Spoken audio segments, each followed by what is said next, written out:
સરતાન પરની ધરતી વર્ષોથી એક જ પ્રાર્થના કરતી રહી છે કે પાણી, તપતા ખેતરો, આકાશ તરફ મીઠી નજર જોતા ખેડૂતો અને ગામડાઓના હૃદયમાં વસેલું એક જ સ્વપ્ન એટલે ચેક ડેમ. હવે જ્યારે એ સ્વપ્ન સાકાર થવાની ઘડી આવી છે ત્યારે ખુશીની ઝરમર વરસવાની હતી, પરંતુ એ ઝરમર પહેલા જ શંકાની કાળી વાદળી છવાઈ ગઈ છે. બંધારો ઉભો થાય એ પહેલા જ નીચી કક્ષાનું મટીરિયલ વપરાશે એવી ગંધ આવી છે. આ ગંધ માત્ર રેતી અને સિમેન્ટની નથી, એ તો વિશ્વાસ તૂટવાની છે. એટલે આજે આજુબાજુના ગામના સરપંચો એક સાથે ઉભા રહ્યા અને અવાજ બન્યા અને ડેપ્યુટી કલેક્ટર સુધી પહોંચ્યા. એમનું આવેદન એ માત્ર કાગળ નહીં, પરંતુ ગામડાઓની તરસ અને ભવિષ્યના ચિંતા હતી. આ ચેકડેમ પથ્થરનો ઢગલો નથી, એ તો આવનારી પેઢીની માટે લખાતી એક વારસ ગાથા છે. આજે જે નિર્ણય લેવાશે માત્ર આજનું નહીં પણ કાલનું ચિત્રણ કરશે. વર્ષો પછી પણ જ્યારે આપણા સંતાનો આ ચેકડેમ વિશે પૂછશે ત્યારે આપણે શું કહીશું? કહીશું કે આ બંધારાએ ખેતરોમાં હરિયાળી લાવી, ગામડાઓને જીવંત કર્યા, કે પછી કહીશું કે વિકાસના નામે ભ્રષ્ટાચાર થયો અને વિશ્વાસ વેચાયો?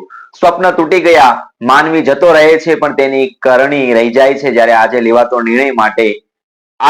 નિર્ણય પાણી અટકાવશે કે આંસુ વહેવાવશે એ આપણા સૌના અંતરાત્મા પર નિર્ભર છે. ત્યારે આવેદન બાદ શું કહેવાયું સાંભળીએ તેમને. हालों में ये बाबत में जन्म अलग अलग सरपंच परिषद अचानक से तरसरा अलग अलग गाम पंचायतना सरपंचश्रीओए तपास स्थल पर करता एवं जाणवा मळेलुं कि अहींया क्षारवाળી રેતીનો ઉપયોગ કરીને બંધારાના કામમાં ઉપયોગમાં લેવામાં આવે છે.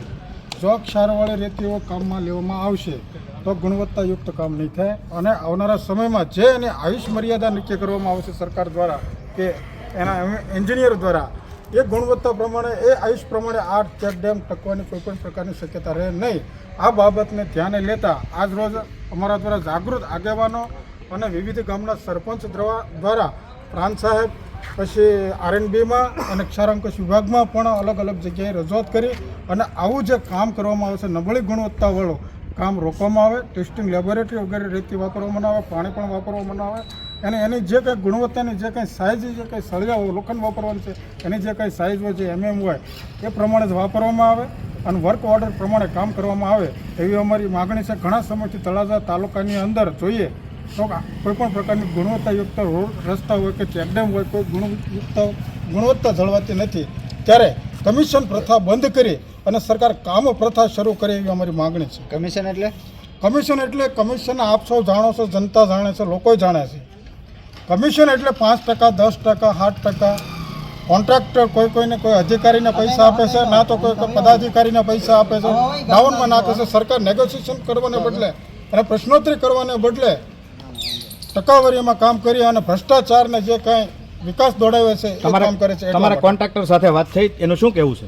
કોન્ટ્રાક્ટર સાથે અમારા વિવિધ અહીંયા જે આગેવાનો ઉપસ્થિત છે એમને વાત થઈ છે તો એણે એવું કીધું છે અમે આ લેબોરેટરી સાથેનું કામ કરશું, આવું કરશું. પણ હકીકતમાં જે કંઈ જાણવા મળ્યું છે સ્થળ ઉપર એવું કોઈપણ પ્રકારનું ટેસ્ટિંગ થયા વિના કામ કરવામાં આવ્યું છે. કદાચ તમારી રજૂઆત તંત્ર ધ્યાનમાં નહીં લે તો આગામી તમે શું કરશો? છતાં કામ શરૂ રહેશે તો? છતાં કામ શરૂ રહે એવી કોઈ પણ શક્યતા એવી દેખાતી નથી.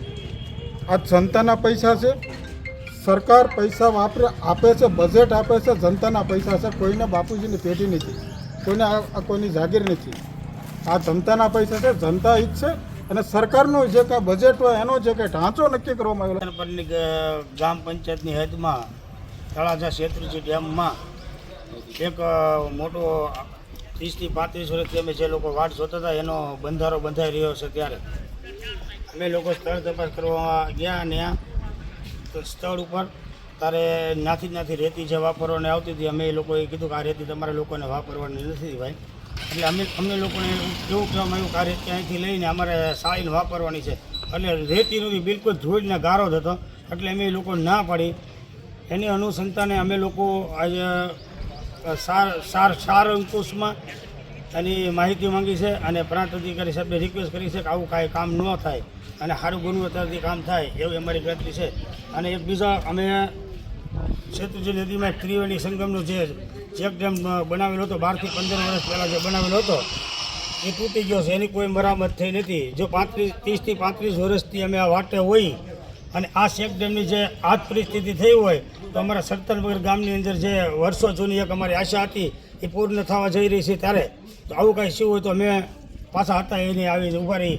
અમારા જે 12 કામમાં વાળા વ્યક્તિ છે એ અમારી બધાની ગણતરી એવી છે કે જો આ બંધારો બંધાઈ જાય તો 12 કામમાં જવું ન પડે. તો આ તૂટી જાય તો અમારી પરિસ્થિતિ એની જ આવીને ઊભી રહી. હાલમાં બંધારાનું કામ ચાલુ છે કે તમે અટકાવેલા? ચાલુ કપચી રેતી કપચી બહારથી આવી પણ રેતી નાન્યાથી લેવામાં આવીને માટી વાળીને ગારા વાળીને રેતી હતી. એટલે અમે લોકો એમ કીધું કે આ રેતી તમારે આમાં વાપરવાની છે. એ લોકો એમ કીધું સાળીને વાપરવાની છે, પણ સાળવાથી રેતી સારી થાય એમ હતી નહીં. એટલે પ્રથમ દિવસે અમે ગયા ત્યારે રેતી પડી હતી. પછી કાલે અમે હાંજના પાછા તળ તપાસ કરવા માટે ગયા તો જે રેતી પડી હતી એના રેતી હતી નહીં.